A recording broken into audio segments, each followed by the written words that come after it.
salaamaaleykum ñu ngi nuyu ñëpp di ziar ñëpp di leen bëggee bu baax a baax dama doon seetaan benn émission bu ñuy wax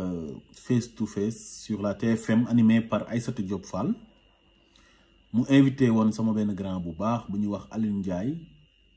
un grand journaliste un grand intellectuel un grand analyste politique que je respecte beaucoup nekkoon na sax sama directeur programme à Walf ba pare sama ñëw foofu noonu Walfadjri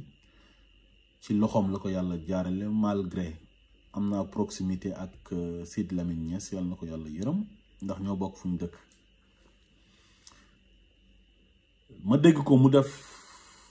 benn analyse boo xamante ni ànduma ci ak moom ci Sonko ci ay wax yu mu wax ne Ousmane Sonko daf ko def te moom mu jàppee ko ay erreur te man bi ma dégloo mu wax erreur yooyu man gisuma ne loolu erreur la tontuwuñ ko nag parce que dañu nekkul ay démocrates nous sommes des démocrates tontuwuñ ko tamit parce que respecté wuñ opinion yam respecté nañ opinion yam bu baax a baax waaye démocratie boobu ñu nekk tey moo ñu may bu nit génnee wax xalaatam ñun ñu ñàkk ci d'accord génn wax suñu xalaat li mu wax daf ne à l'issue des élections présidentielles 2019 moom Alioune Ndiaye ci boppam dafa waxoon ne Ousmane Sonko am na avenir ci wàllu politique su fekkee deful ay erreur ci diggante bi nee na nag entre temps Ousmane Sonko a commis des erreurs politiques ma foog ne nag moom day wax ay erreur monumentale waaye li mu wax man jàppewuma ko ay erreur waaye dama jàpp ne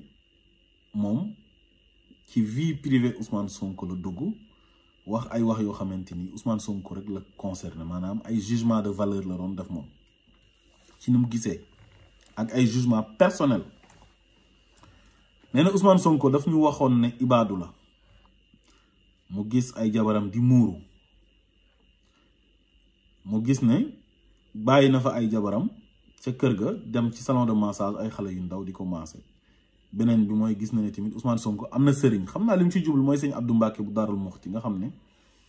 Ousmane Sonko heure buy wax daf naan sama xarit sama sëriñ may fàttali grand Alioune Ndiaye na ko ci constitution bu Sénégal bi kenn waxu fa ne nit ki pour nga prétendre jiite réew mi dangaa war a nekk jullit wala dangaa war a nekk chrétien wala danga war a nekk murit wala xaadir wala tiijaan wala laayan wala ibaadu kenn waxu ko fa li nga nekk ci sa wàllu gëm-gëm yow rek la intéressé te yow rek la concerné wul keneen parce que loolu sa diggante ak yàlla la waaye li intéressé ñi gëm Ousmane Sonko gëm programme am mooy dafa am lu mu oote ci Sénégal ñu bari gis ci seen bopp gis ne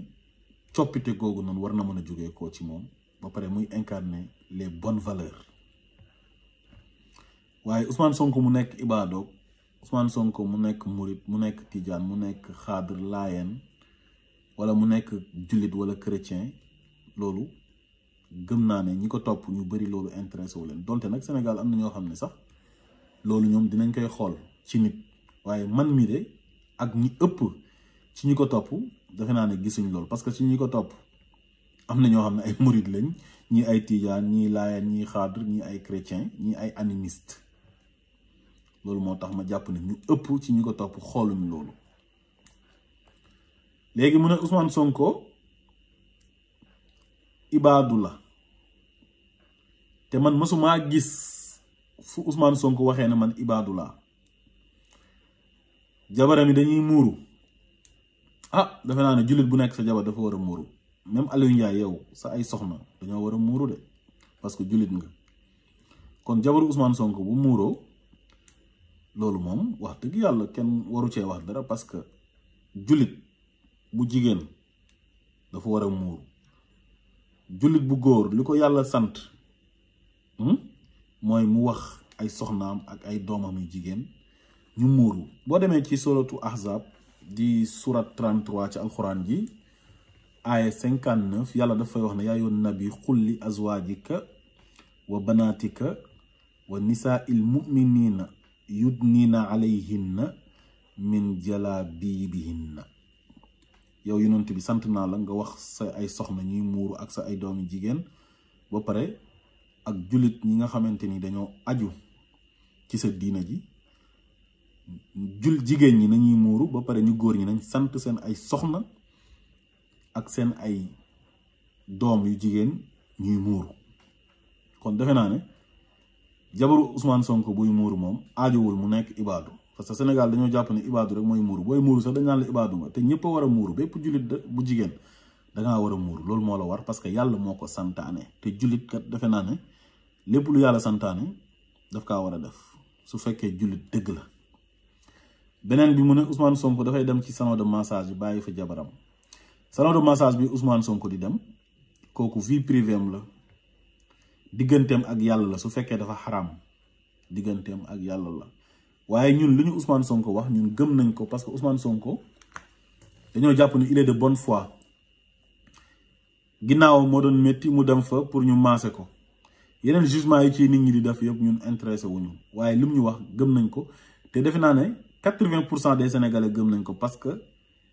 sànq bi ñu ko naroon a sànq tey dugal ko ci kaso bi éliminer ko Sénégalais yu bëri dañoo wàcc ci mbedd mi ñi ànd ak Ousmane Sonko jamono ji ñoo ëpp ñu àndut ak moom kon defe naa ne buñ ko gëmutoon du jaral benn Sénégalais mu wàcc ci mbedd mi ba am ñu ci ñàkk seen ay bakkan ñi am ci ay gaañu ñu lakk ci ay Auchan lakk ci ay këru jàmbur ay oto jàmbur defe naa ne su fekkoon ne gëmuñ Ousmane Sonko du jaral kenn mu wàcc ci mbedd mi ba yooyu yëpp di ci am donte loolu yëpp dañ koy ñaawlu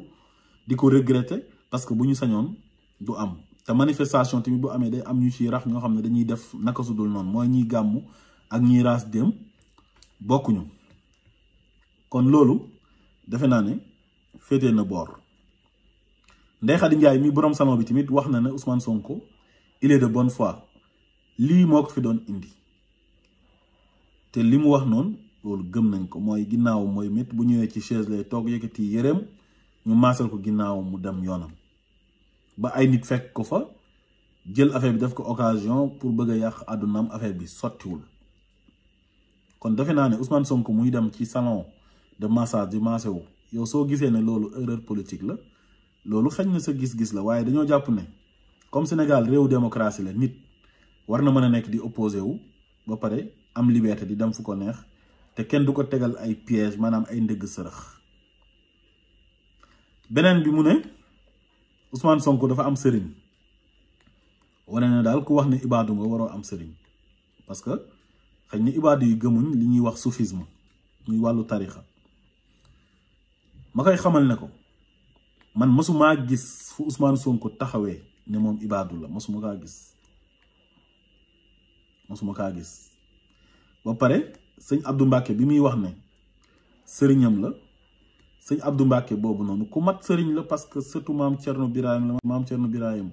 marqué na ay empreinte am ci yoonu murit bi sëñ Touba demee exil gis nañ taxawaay bi mu amoon ci njabootu sëñ Touba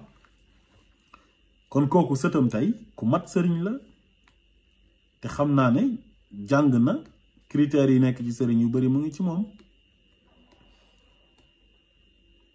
kon Ousmane Sonko bu waxee ne kooku sëriñam la mais am na ci droit bu ko neexee tamit mu nekk ibaadu ba mu neex ko mu jógee fa dem nekk murit wala tijaan wala layen wala xaadar droit yam la jotewul dara ak li muy incarné pour bu jotee réew mi ça n'a rien à voir pour man te man mësumaa gis tamit wala ma dégg fu Ousmane Sonko waxee ne damaa jébbalu ci sëñ Abdou Mbacke te yoonu murit pour nga nekk taalibe nit wala nit ki nekk sa sëriñ da ngay dem jébbalu ci moom loolu mooy seen ay condition ci yoonu murit bi wala bokk na ci seen ay condition te mosuma dégg fu Ousmane Sonko waxee loolu appellation nag yàgg na ci Sénégal comme ngay gis ku tudd xaadim nga ne kii sama sëriñ la wala ku tudd Babacar nga ne sëñ Babacar lañ ko tuddee wala Alaaji Malick nga ne sama sëriñ la wala Baye Niass nga ne sama sëriñ la man mu ñàkk solo mii nga xam ne taaw Baye Niass lañ ma tuddee Alaaji Abdoulaye ay nit dañ may gis naan ma sama sëriñ te man matuma sëriñ kon Ousmane Sonko xëy na relation humaine yi mu am ak sëñ Abdou Mbacke mën naa am mu naan sama xarit sama sëriñ di ko xoolee tamit fa mu bokk man loolu mën naa nekk tamit bu ko neexee tamit mu def ko sëriñam jébbalu ci moom mais loolu dara nekkul ci loolu ku mu neex nga nekk murit ku mu neex nga nekk ibaadu ku mu neex nga nekk laayeen xaadir tijaan loolu yow la engagé wul keneen. beneen bi mu ne Ousmane Sonko dafa dem toog ak Ablaye Wade te Ablaye Wade ci système bi la bokk te Ousmane Sonko moom anti système la mais Ablaye Wade 1974 bi mu créé parti boobu noonu di PDS ci la Ousmane Sonko juddu kon Ablaye Wade maami Ousmane Sonko la Ablaye Wade am expérience ci politique xam Sénégal def 26 ans ci opposition bi def 12 ans ci pouvoir bi même su bokkul ak Ousmane Sonko idéologie war na soxla Ousmane Sonko oo ko ci suñ ay culture suñ ay coutume nit da ngay jox mag cër bu ko oowee daf koy war a dem uyu ji bu ko conseiller mu déglu ko même su fekkee du ko def mu déglu ay conseillers loolu mooy yar ak teggin waaye du jël Ablaye Wade di ko def noonu naan du ma déglu Ablaye Wade du ma togg ak moom parce que man anti système la loolu pour lan la. si réewu tubaab bi sax ñi nga xam ne bokkuñ idéologie sax dañuy toog di naan café di waxtaan mais bokkuñ gis-gis ci wàllu politique ñàkk bokk gis-gis ci wàllu politique nag warul tax nag ngeen nekk ay ennemis même Macky Sall ak Ousmane Sonko waruñoo nekk ay ennemis donte war nañoo mën a bokk gis-gis ci wàllu politique mais ñun ñëpp ay sénégalais lañ kenn ku nekk da nga jàpp ne yow li nga xalaat ci Sénégal loolu mooy li gën loolu la rek. waaye doo wax ne man anti système bi laa ba pare képp koo xam ne ci système bi nga bokk man duma toog ak yow bëgg a jël ñëpp def leen ennemi te pourtant Ousmane Sonko Macky Sall soxla woon na ko dans le cadre de la lutte contre la pandémie muy coronavirus bi mu convoqué ko palais Ousmane Sonko ñëw uyu si ko ñu toog waxtaan parce que loolu intérêt Sénégal la te pourtant ñoom ñaar bokkuñ gis-gis ci wàllu politique te toog nañ waxtaan mais loolu dara nekku ci. mu ne Ousmane Sonko tamit waxoon na dañoo war a fusiller ñi fi jaar ñëpp li ko dalee ci Senghor ba ci Macky Sall parce que dañoo wor Sénégalais yi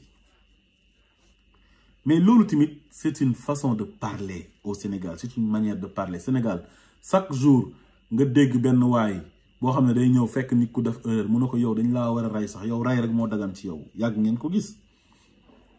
yàgg nga gis koo xam ne dafay tiim doomam def erreur mu dóor ko ba mu bëgg a dee na ko yow tey rek ma rey la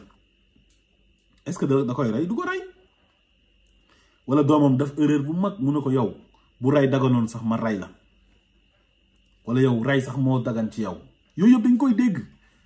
mais est-ce que loolu dafay tax ñu rey kooku mais loolu c'est une manière de parler wane ne kii def na erreur day wane ne ñu dénkoon suñu réew boobu ba léegi depuis indépendance ba léegi li nit ñi doon xaar ci ñoom defuñ ko. mais loolu la encore une fois nekk anti système bi am 60 ba léegi taxul nga nekk noonu ñooñu système bi ay pratique la nit ki mën na nekk ci système bi ba mu yàgg bëgg a soppeeku na système bi baaxul xaaral ma dem fekk ji Ousmane Sonko ci anti système bi loolu dara nekku ci mooy comme nit ku nekk ci ay erreur wala nga nekk di def lu bon ba mu yàgg nga tuub li nga doon def yëpp nga ne lu bon la woon léegi lu bon li ma doon def bàyyi naa ko léegi ñëw naa ci lu baax li. est-ce que boo ñëwee dañuy wax ne kooku du toog ak yow wala du wax ak yow daf lay ignorer non encore une fois système bi ay pratique la waaye du nit ki. dernière erreur bi mu wax mooy ne nee na waa Pastef duñu ay démocrate parce que dañuy saaga nit ñi ku bokkut ak ñoom xalaat wala waxoo lu neex Ousmane Sonko ñu saaga la ba pare mu ne ci réseaux sociaux yi te réseaux sociaux yi ñëpp xam nañ ni muy doxee. kum neex nga dem créer sa compte Facebook wala Instagram wala YouTube def fa photo Ousmane Sonko di wuyoo na yow waa Pastef nga fekk yow gëmoo sax Ousmane Sonko mën nga bokk sax feneen pour yàqal Ousmane Sonko ku wax nga saaga ko xas ko bu ko defee ñu foog na ci Ousmane Sonko nga bokk fekk bokkoo ci Ousmane Sonko taxaw na fii génn ñu koy wax ci ñiy saaga ay sëriñ ak nangam mu ne leen ñooñu bokkuñ Pastef dafa am bureau politique nekk benn parti buñ structuré képp ku ci wax da ngay wax ci turu Pastef mais képp koo xam ne da ngay saaga di wax sa ay waxi ñaaw wala ngay xaste wala nga créer sa compte Facebook wala Instagram wala YouTube di saaga ay nit mais kooku yow la engagé mais kooku loolu lan la ci Ousmane Sonko man loolu engagé wul Ousmane Sonko kenn mësu ko dégg mu saaga nit. El Malick doo ko dégg mu saaga Bassirou Diomaye Faye du saaga Adjuma Sow du saaga ñoom Fadilou Keita doo leen dégg ñu saaga ak ñeneen ñu bokk ci parti bi ñoom Khady Maye Koor ak ñeneen may mun a jéey ah man de mosuma leen dégg ñu invité leen ci plateau télé wala ci réseaux sociaux yi ñuy saaga te ñooñu ci bureau politique bu Pastef lañ bokk. am na ñuy def live ñoo xam ne Pastef lañ bokk di afficher seen kanam di wane ne man Pastef laa bokk te wax yi rafet la ñuy wax di def de très belles analyses ay nit ñoo xam ne ils sont pertinents kon nag boo bëggee jël ñiy saaga ci Facebook bi ne ñooñu Pastef lañ bëgg a jël waa Pastef yëpp ne ñoom ay saagakat lañ wane sax ne comme ñoom bu nit waxee loo xam ne neexul Ousmane Sonko dañ lay saaga dal sa kaw kon ñooñ ku leen jox réew mi du baax dañ lay